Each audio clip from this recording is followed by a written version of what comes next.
कपड़े धोने पड़ रहे हैं।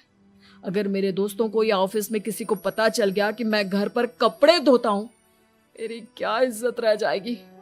सोचा था आज ऑफिस की छुट्टी है, आराम करूंगा, लेकिन इस घर में आराम कहाँ। विकास के दिन ऐसे ही बीत रहे थे। वो जब भी ऑफिस से घर आता या घर से ऑफिस जाता तो उसकी माँ और पत्नी लड़ना शुरू कर देती।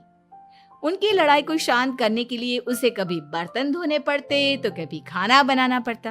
एक दिन विकास ऑफिस में बहुत परेशान बैठा था कि तभी उसका दोस्त शिव उसके पास आया और बोला, क्या हुआ विकास, आज तुम बहुत परेशान लग रहे हो, सब ठीक तो है ना? अरे क्या बताऊं तुझे, क्या करेगा जानकर। बता दे क्या बात है, क्या पता मैं तेरी कोई मदद ही कर दूं। शिव के बार बार कहने पर विकास ने उसे सारी बात बता दी। यार मेरी बीवी और माँ दोनों आपस में लड़ती रहती है, उनके बीच लड़ाई ना हो इसके लिए मैं उनके साथ घर का काम करवाता हूँ। समझ में नहीं आता दोनों को कैसे समझाऊं। अगर दोनों में से किसी से भी कुछ बोलता हूँ तो घर छोड़ने की धमकी देकर मुझे चुप करा देती है। समस्या तो बहुत गंभीर है, लेकिन इसका समाधान है मेरे पास। अब तेरे घर में जब भी लड़ाई हो तू मुझे बता देना, बाकी मैं संभाल लूंगा। शिव ने विकास को सारी बातें समझा दी।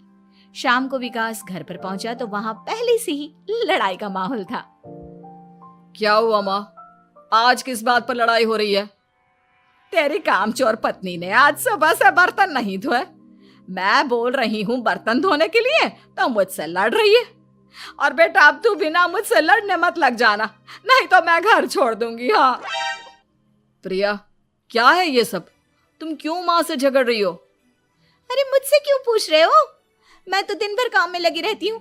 अपनी माँ से पूछो, जब तक मुझसे लड़ नहीं लेती ना इनके दिन की शुरुआत नहीं होती। और अब अगर आपने ज्यादा सवाल जवाब किया ना तो मैं घर छोड़ दूंगी। हाँ। जब दोनों की लड़ाई हद से बढ़ गई तो विकास ने शिव को फोन किया। शिव अपने साथ 2 औरतों को ले आया। आप दोनों हमेशा लड़ती क्यों रहती हो? और आप दोनों को कुछ समझाओ तो समझ में नहीं आता, और ऊपर से घर छोड़ने की धमकी अलग से देती हो। अब एक काम करो, आप दोनों अपना अपना सामान उठाओ और निकलो यहां से। मैं अपने लिए नई पत्नी और नई माँ ले आया हूं।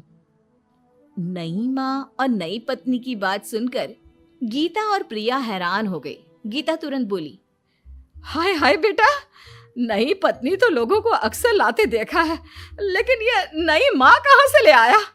बेटा मैं ही तेरी माँ हूँ, ओरिजिनल। आपने मुझे इतना बड़ा धोखा दिया, आप दूसरी पत्नी ले आए। आप तो प्यार के बहुत बड़े बड़े दावे करते थे, आज आपने मेरे साथ इतना बड़ा धोखा किया। आप दोनों हर समय लड़ती रहती हैं और दोनों के साथ घर का काम मुझे करना पड़ता है। ऊपर से आप दोनों हर समय घर छोड़ने की धमकी देती रहती हो। और क्या करता मैं? आप दोनों ने मेरे सामने कोई और रास्ता ही नहीं छोड़ा। लेकिन ये दोनों बिल्कुल ऐसी नहीं है, ये दोनों बहुत अच्छी हैं, आपस में कभी नहीं लड़ती और तुम्हारा बहुत ख्याल रखेंगी। अब या तो तुम अपनी पुरानी माँ और पत्नी से बोल दो कि ये घर छोड़कर चली जाए, या फिर तुम ये घर छोड़ दो। तुम अपनी नई पत्नी और नई माँ के साथ मेरे घर में रह सकते हो दोस्त।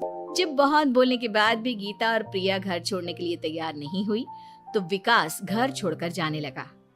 विकास मेरे बच्चे, बुढ़ापे में अपनी माँ को छोड़कर मत जा, मैं तेरे बिना नहीं रह सकती। आज के बाद मैं कभी भी बहू से नहीं लड़ूंगी। मुझे माफ कर दे मेरे बेटे। मुझे भी माफ कर दो। अब मैं कभी भी माँ से या आपसे घर का काम नहीं करवाऊंगी और ना ही मैं लड़ूंगी। सारी बात ठीक है, लेकिन ये जो आप दोनों बात बात पर घर छोड़ने की धमकी देती हो, उसका क्या? प्रिया और गीता एक साथ बोल पड़ती हैं। नहीं नहीं, हम कभी घर छोड़ने की बात नहीं कहेंगे। नहीं नहीं, हम कभी घर छोड़ने की बात नहीं कहेंगे। माँ और पत्नी के इतना रोने पर विकास ने उन्हें माफ कर दिया और शिव उन दोनों औरतों को वहां से लेकर चला गया।